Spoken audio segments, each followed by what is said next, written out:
이번 시간에는 252쪽부터 시작을 하겠습니다. 55번 보시면 사회복지 마케팅에서 고려해야 할 서비스 특성으로 옳은 것은 사회복지 마케팅이 우리가 일반 영리 부문에서 마케팅은 판다의 개념에 초점을 두는 데 비해서 사회복지에서의 마케팅은 알린다. 어쩌면 홍보와 마케팅 이렇게 하는 것처럼 홍보에 더 큰 비중을 둔 것이라고 할 수가 있습니다. 옳은 것은 표준화된 서비스로 대량 생산할 수 있다.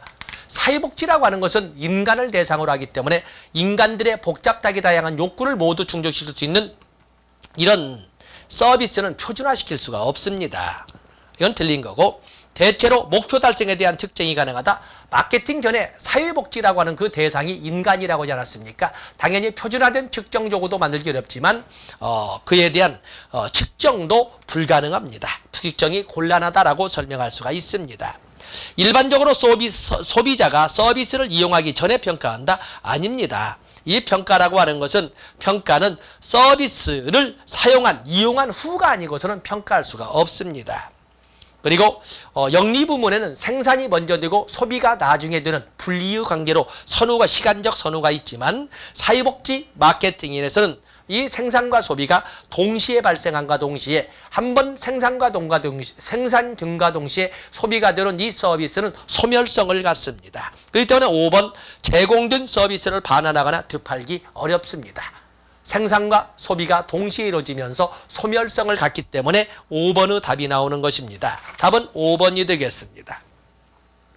56번에 보시면 아동학대 예방운동과 같이 대중의 행동 변화를 통해 공익을 실현하기 위한 마케팅 기법은, 자, 거기에 보면 대중의 행동 변화, 공익 실현을 같이 연결시켜 나가는 마케팅 기법은 보통 우리가 공익 연계 마케팅 또는 기업 연계 마케팅이라고 이렇게 해서 기업의 이미지도 높이고 또 공익도 제고하는 이런 의미를 갖는 것은 바로 여기에 보면은 공익 연계 마케팅 이런 것이 있는데 여기는 기업에 대한 설명이 없지 않습니까?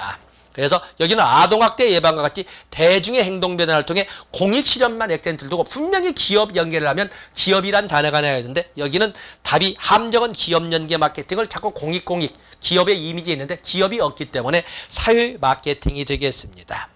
답은 2번이 되겠습니다. 다음에 57번에 보시면 다음에서 설명하는 자원개발 방법은 기업이 전략적으로 이용한다. 기업의 이미지를 높여 상품 판매에도 긍정적 영향을 준다.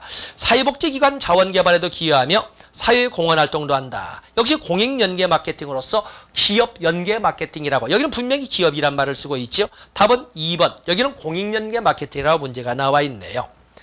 페이지 넘어가시면 58번에 기획에 관한 설명으로 옳지 않은 것은, 자, 기획 나와요. 기획은 의사결정 과정으로 목표지향적이며 미래지향적인 의사결정 과정입니다. 미래에 이러한 일을 예측하며 과거 오류의 재발을 방지한다. 프로그램 수행의 책임성을 높이는 데 도움이 된다. 프로그램의 효율성, 효과성, 합리성을 증진시킨다. 프로그램 수행 과정에 불확실성이 증가된다. 기획이 확실하고 이 기획이 상례화되게 되면 불확실성이 최소화될 수가 있습니다. 답은 4번이겠군요. 좋습니다. 5번은 전문화된 지식체계에 기반을 둔다. 그렇죠? 기획은 전문화된 지식체계에 기반을 둔다. 좋습니다. 다음에 59번 문제를 보시면 사회복지 프로그램 기획에서 공통적으로 중시하는 요소가 아닌 것은 합리성, 지속성, 참여성, 목적성, 현재 지향성 다 좋은데 이 중에 기획 그러면 현재 지향성보다는 미래 지향성을 가지고 있습니다. 또 목표 지향성, 미래 지향성 또는 의사결정 과정, 동태적 성격 이런 것을 쓸 미래 지향성을 갖습니다. 다음에 60번은 여러분들이 보시고 페이지 넘어가십니다. 60번 해설 보시면 이해할 수 있습니다. 왜 사회복지 행정에서 기획이 필요한가? 효율성 증진, 효과성 증진, 책임성 강화 또는 사기 진작 등등을 설명할 수 있습니다. 다음에 254쪽으로 넘어가 보시면 프로그램 기획이 나와 있습니다. 프로그램 기획이 합리적으로 수행될 때 따르는 논리적 순서는 목적 설정, 실행, 프로그래밍, 평가, 문제 확인. 당연히 평가는 가장 먼저가 문제 확인. 그리고 그에 따라서 목적을 설정하고 실행하고 그리고 목표를 설정하고 문제를 확인한 다음에 목표를 설정하고 실행하고 실행하기 전에 먼저 프로그래밍을 하고 그리고 실행해서 평가합니다. 미음, 기억, 미음, 기억, 디귿, 미음, 기억, 디귿, 니은, 니을, 미음, 기억. 답은 5번이 되겠습니다. 다음에 62번. 여기 좀 단답이 나와 있군요. 전략적 기획에서 기관의 장단점에 대한 내부 분석과 현재와 미래의 기관 활동에 영향을 줄 외부 환경에 대한 분석을 할 때는 바로 기관의 내외부 장단점을 따는 스워트 기법이 되겠습니다. 기관 내외부의 장단점으로 스트렝스와 위크니스, 그리고 기관 외부의 환경으로서 기회 오퍼튜니티와 위협 트리트, 이 4개의 요소를 분석해서 이끌어가는 기획, 왜냐하면 그 마케팅을 수립하는 분석 기법이나 기획 기법을 스워트 기법이라고 합니다. 스워트 기법. 거기 보면 스워트 기법이나 퍼트 또는 겐트 차트, 섀도우 그래프 또는 MBO, 이 모든 것 등이 사실은 거기 나오는 기획 분석, 기획 기법이라고 설명할 수가 있습니다. 63번에 보시면 다음과 같은 프로그램 관리 기법은 프로그램에 필요한 과업을 확인한다. 과업 확인. 과업별 소요 시간을 계산하여 추정한다. 시간이란 단어가, 우리가 시험용으로 할 때 시간이란 단어가 나오는 것은 퍼트에서 설명을 합니다. 전체 과업들 간 최적 시간 경로를 파악한다. 답은 퍼트가 되겠어요. 과업 달성에 관련된 모든 공정을 시간으로 변환시킨 시간 계획표 해서 퍼트라고 하지만 퍼트와 CPM을 같이 쓴다. 그 중에 CPM이라는 것은 소요 시간이 거의 확정적일 때는 CPM을 쓰지만 소요 시간의 계산이 애매하고 불확실할 때는 퍼트를 쓴다. 이때 CPM이라고 하는 것은 최악의 경우를 생각해 들 때 예상되는 최장 시간 경로를 CPM, 임계 경로, 주경로라고 한다는 것을 다 줄쳐 놓으셨습니다. 자, 페이지 넘어가십니다. 64번 페이지 넘어가십니다. 255페이지. 다음에 해당하는 조직관리의 기법은 서비스질을 조직의 1차적 목적으로 한다. 서비스질을. 고객 만족을 중시한다. 여기 앞에서 우리가 시간 그러면 우선적으로 퍼트의 답이 갈 수 있도록 이렇게 숙달을 냈듯이 고객이란 단어가 나오면 여기는 바로 TQM, 총체적 품질 경영으로 우리가 설명을 합니다. 답은 1번입니다. 조직에서 생산되는 서비스의 품질 향상을 위하여 매 순간에 수시로 고객의 관점에서 전 구성원이 모여 평가 및 피드백을 한 전 구성원이 모여 협력이나 또는 권한임, 또 그러면서 끊임없는 수시로 행해지는 평가 및 피드백, 그걸 지속적인 학습 과정이라고 합니다. 피드백을 통해서 고객의 눈에 맞는 고객 만족을 추구하는 품질 향상을 도모하는 것을 총체적 품질 경영 TQM이라 하고, 거기에는 조직 장애, 의지가 반드시 필요하다라고 설명을 합니다. 답은 1번이 되겠어요. 자, 그 문제 65번. 총체적 품질 관리에 대한 설명으로 옳지 않은 것은 우리나라에서는 사회복지 서비스 전문직주의 강화로 확산되었다. 사회복지 서비스 전문직주의 강화가 아니라 고객 중심의 고객 만족에 초점을 두면서 확산되는 거죠. 구성원의 참여 활성 전략, 권한 유임이나 참여지요. 그다음에 조직의 문제점을 발견하고 시정함에 있어서 지속적인 학습 과정을 강조하는, 지속적인 학습 과정을 수시로 행해지는 평가 및 피드백이라고 했습니다. 초기 과정에서는 리더의 중요성이 강조하다. 고객 만족을 우선 가치로 하고 서비스 질 강조한다. 다 좋습니다. 전문직주의 강화가 아니라 고객 만족 강화에 초점을 두고 있습니다. 답은 1번이 되겠습니다. 다음에 66번 보시면 구성원의 참여를 강조하면서 명확한 목표 설정과 책임 부여에 초점을 두어 생산성을 높이고자 하는 조직관리 기법. 조직 구성원의 참여란 말이 나올 적에는 몇 개가 안 됩니다. 구성원 참여, 예산 편성에서는 제로 베이스 버제팅에서 연기준 예산. 또 조직의 참여 그러면 TQM, 전 구성원이 모여서 고객의 눈으로 끊임없이 평가 및 피드백, 지속적인 학습 과정을 통해서 품질 개선을 이끌어가지 않은 것이 TQM 있지 않습니까? 또 그러면 명확한 목표가 같이 들어가 있네요. 참여와 명확한 목표가 같이 연결되는 것, 또는 참여와 공통된 목표가 같이 연결되는 것은 이것은 매니지먼트 바이 오브젝티브스, 목표 관리가 되겠습니다. 그래서 교재에서도 해설을 보시면 알겠지만 교재에서도 적었던 걸 그대로 적었습니다. 명확한 목표, 권한의 이임, 참여와 상하 협력, 산출평가 및 환류 등등을 통해서 조직의 사기 진작, 동기 유발도도 높이고 그리고 조직 운영의 효율성도 높이자 하는 것이 바로 MBO가 1954년 드러커에 의해서 제시하던 목표 관리가 되겠습니다. 자, 넘어가십니다. 256쪽으로 가시면 67번 나와 있네요. 다음에 의사결정 모형은 제가 이 이론 강의 열책에 교재에 있는 것을 크게 둘로 나눴습니다.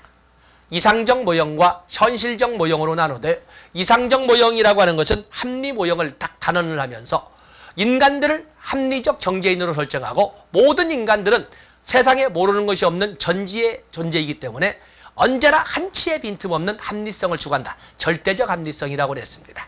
그래서 일명 이상적 모형이면서 연역적 모형이고 규범적 모형이라고 했습니다. 그 때문에 인간은 언제나 어디서나 어느 누구나 오직 최선의 해결책만을 강구할 수 있다라고 하나의 법칙으로 명제를 설정을 했습니다. 그래서 규범적 또는 연역적이라고 합니다. 그러나 뭐가 문제예요? 인간을 신의 경지에 올려놓고 있거든요. 그래서 문제는 현실적 한계를 인식하지 못하고 있다. 이렇게 비판을 합니다. 그에 비해서 현실적 한계를 인정하면서 제시된 모든 이론을 합쳐서 싸잡아서 현실적 모형이라고 했습니다. 제한된 합리성을 인정했던 첫 작품으로 만족 모형 이후에 점증 모형, 혼합 모형, 최적 모형, 쓰레기통 모형, 공공선택 모형 또는 흐름창 모형 등등이 등장을 하고 있습니다. 자, 여기 보시면 현실적 제약을 고려하여 문제를 일으키는 것에 초점을 둔다. 그렇다면 의사결정 모형이 당연히 현실적 모형에서 문제가 출제됐습니다. 과거 결정 내용에 기초한 자, 이것은 이전의 계획이나 이전의 정책에 기초를 한 이것은 점증 모형이 되겠습니다. 답은 점증 모형. 답은 2번이 되겠습니다. 기존의 정책을 바탕으로 해서 부분적으로 조금씩 업그레이드 시켜가면서 이렇게 진행하는 것이 바로 점증 모형이고 이런 식으로 기존의 정책이나 기존의 예산의 바탕을 두고 조금씩 업그레이드 시켜나가는 이런 예산 편성 기법을 품목별 예산, 항목별 예산, LIBS라고 설명을 할 수가 있습니다. 아주 대표적으로 이 점증 모형은 린드브룸과 일다부스키의 작품으로 설명할 수가 있습니다. 근데 문제점은 새로운 것이 없잖아요. 기존의 것에 조금씩 살붙여 나가기 때문에 보수적이다라는 비판을 받는 것이 점증 모형이 되겠습니다.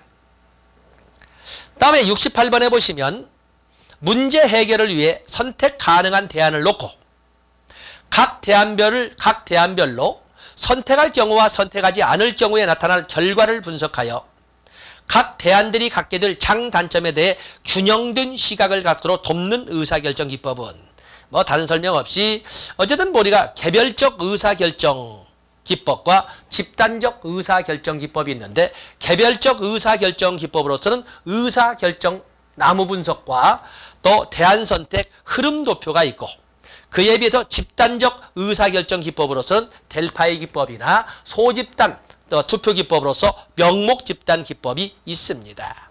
여기서는 이렇게 선택 가능한 대안들을 놓고 각 대안별로 선택할 경우와 선택하지 않을 경우 나타날 결과를 분석해서 각각의 각 대안들의 장단점에 대해 균형적 시각을 갖도록 돕는 것은 의사결정 나무 분석이라고 합니다. 다음에 69번에 보시면 프로그램의 목표와 활동 간 관계를 합리적으로 관리하는 기법을 모두 고르면 자, 거기 보면 퍼트도 있고 MBO도 있고 겐트 차트도 있고 섀도우 유도 있고 방침관리 기법도 있고 다 이런 등이 있습니다. 아웃소싱이라고 하는 것은 서비스의 일부를 자체 조직 내부에서 확보하거나 조달하는 것이 아니라 조직 외부에서 조달하는 경영 전략, 서비스의 일부를 조직 외부에서 조달하는 전략을 아웃소싱이라고 합니다. 아웃소싱. 거기 보면 아웃소싱도 목표와 활동 간 관계를 합리적으로 관리하는 기법이 아니냐 이런 질문이 나올 수도 있습니다만 그게 아니고 여기서는 어쨌든 기획 기법으로 프로그램 목표와 활동 간 관계를 합리적으로 관리하는 기법이라고 출제를 했지만 이것은 기획 기법을 물어본 겁니다. 그래서 퍼트, MBO, 겐트 차트 또는 월별 활동 계획 가다라는 섀도우 유 또 그런가 하면은 방침 관리 기획에서 PDCA 같은 것이 있다고 봐주시면 됩니다. 자, 페이지 넘어가십니다. 257페이지로 가서 보시면 70번이 나와 있지요. 프로그램 논리 모형에 대한 설명으로 옳지 않은 것은 프로그램 논리 모형이라는 것은 사회복지 관련 정책이나 프로그램은 어떻게 진행이 되면서 각각의 단계는 어떤 의미를 갖는가 해서 진행 과정을 보여 하나의 개념 지도입니다. 그래서 논리 모델이라고 써서 좀 어색하게 되어 있습니다만 하나의 프로그램이나 정책 운영의 개념 지도로서 거기에는 투입, 전환을 활동이라고 합니다. 투입, 활동, 산출, 성과, 요즘은 임팩트라고 하는 영향까지도 설명을 하고 있습니다. 투입이라고 하는 것은 뭔가 도움이 필요한 클라이언트, 도움을 줄 수 있다는 사회복지사, 또 그러면 그 도움을 제공하고 변화를 이끌어가는 과정에 같이 동참하겠다라고 하는 행동체계 또는 인적, 물적 자원 이런 등등이 모두 투입이 되겠습니다. 그에 비해서 전환, 활동이라고 하는 것은 서비스, 원조가 이루어지는 과정이죠. 다음에 산출이라고 하는 것은 뭔가 변화가 일어난 능력을 갖추게 된 클라이언트로 나타나게 될 겁니다. 그리고 성과라고 하는 것은 바로 클라이언트의 만족도를 말합니다. 클라이언트의 만족도나 또는 클라이언트의 적응 정도를 우리가 말할 수가 있습니다. 프로그램 논리 모델 체계 이론을 기반으로 한다. 자, 이것도 이론 강의할 때지 않았습니다. 프로그램 논리 모델 체계 이론을 기반으로 한다. 체계의 기본 틀이 투입, 전환, 산출이거든요. 그리고 성과 이렇게 쭉 나올 때 피드백 관념으로 설명할 수 있는데 체계 이론을 기반으로 한다. 모든 프로그램은 목적과 목표를 갖는다. 프로그램 요소들을 투입, 활동, 산출, 성과로 구조한다. 프로그램 요소들 간 인과관계를 가정한다. 성과는 직접 산출물을 의미한다. 직접 산출물은 산출이라 하고 그 산출로 인한 만족도를 우리는 성과라고 설명을 합니다. 답은 5번이 되겠습니다. 다음에 71번이 나와 있는데 71번. 그러면 71번에 그 직전에 문제가 나와 있지만 구체적인 이 71번에 대한 많은 논란이 있었던 문제입니다. 하나 한번 보시게 되면은 프로그램 논리 모델에서 산출을 나타내는 기준으로 적절치 않은 것은 산출이라고 하는 것은 변화된 이거거든요. 그래서 변화된 클라이언트 5번을 만나야 가능했던 애들을 3번 만나도 1시간을 만나야 변화가 가능했던 이런 것을 30분만 만나도 이런 것들이 정말 변화거든요. 또 그 관찰적 행동주의에서 말한 것처럼 밖으로 드러나 보이는 행동의 변화도 역시 변화입니다. 이용자의 참여 횟수, 마지막 클라이언트의 서비스 참여 횟수가 처음 투입할 적에는 10번씩이나 참여를 하더니 서서히 참여 횟수가 줄어간다. 변화가 됐죠. 다음에 서비스의 종료 여부, 이것도 변화가 있기 때문에 가능한 겁니다. 산출. 서비스에 소요된 비용. 자,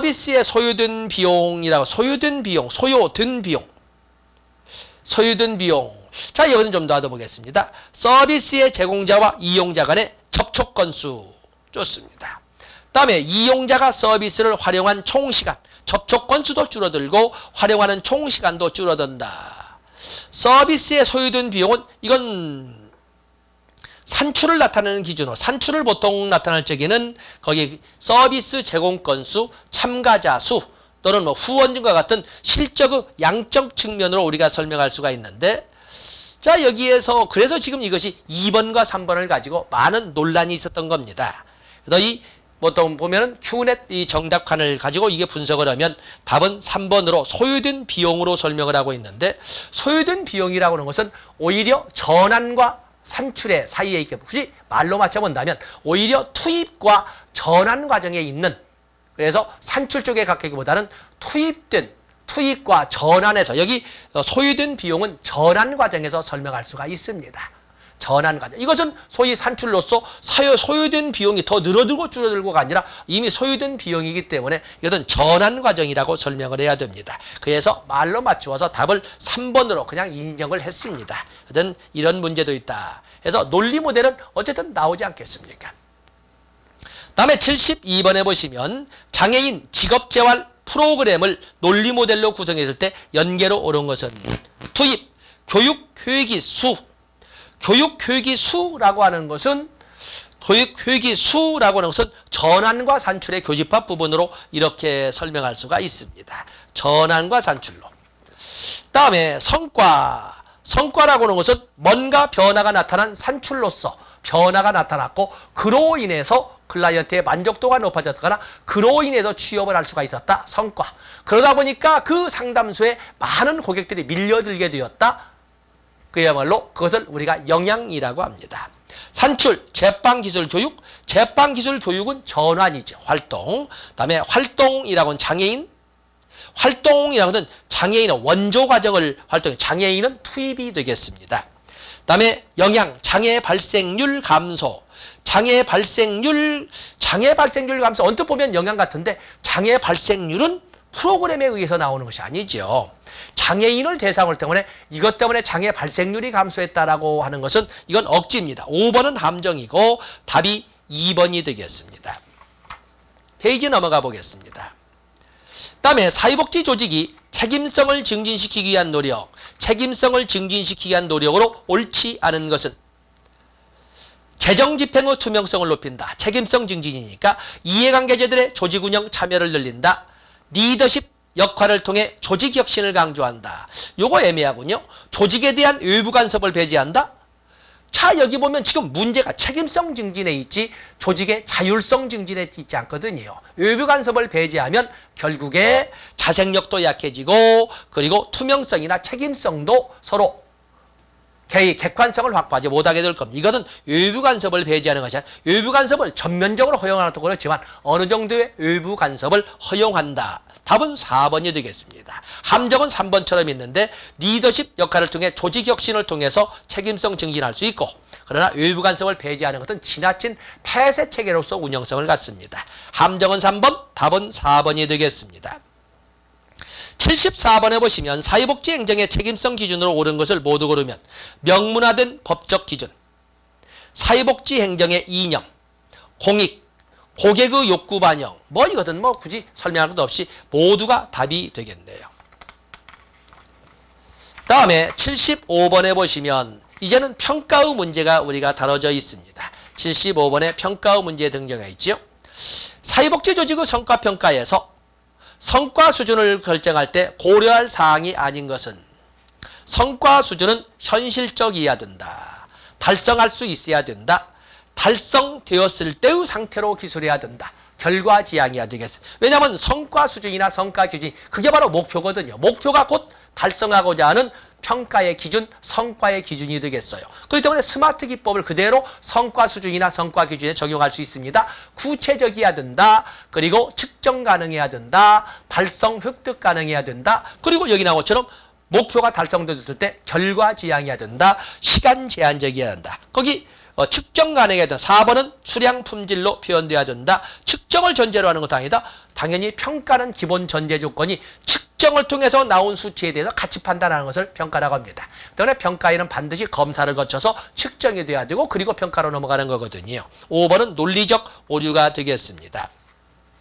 자, 페이지를 넘어서 259페이지로 넘어가 보시면 거기 보시면 성과평가에서 양적 지표를 이 양적 지표 사용에 따른 부작용으로 업무자들이 서비스 효과성 자체보다는 지표 관리에 치중하게 되는, 자, 이것도 우리가 전문적으로 설명하지 않겠지만 지표 관리에만 치중하게 되는 현상을 기준 행동이라고 한답니다. 어떤 제가 임상을 통해서 내면화시키지는 못하지만 문제로서 성과평가에서 양적 지표 사용에 따른 문제점으로 등장하는 거에는 기준 행동이라는 것이 있는데 업무자들이 서비스 효과성, 목표 달성도보다는 오히려 지표 관리, 양적 수치에만 초점을 두게 된다면 거기 양적 관리에만 치중하게 되는 것을 기준 행동이라고 바로 이때 나타나는 것이 크리밍 현상이 나타나게 되는 겁니다. 자, 여기서 답은 2번이 되겠습니다.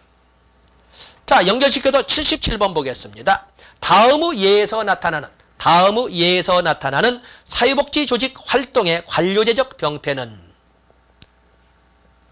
장애인 직업훈련 기관이 한정된 수의 클라이언트를 받아야 하고 클라이언트 선택의 재량권을 보유하고 있다면 한정된 수의 클라이언트를 받아야 하고 클라이언트 선택의 재량권을 보유하고 있다면 직업훈련의 효과가 낮은 중증장애인보다는 효과가 높을 것으로 예상되는 경증장애인을 서비스 대상자로 선별하려 할 것이다.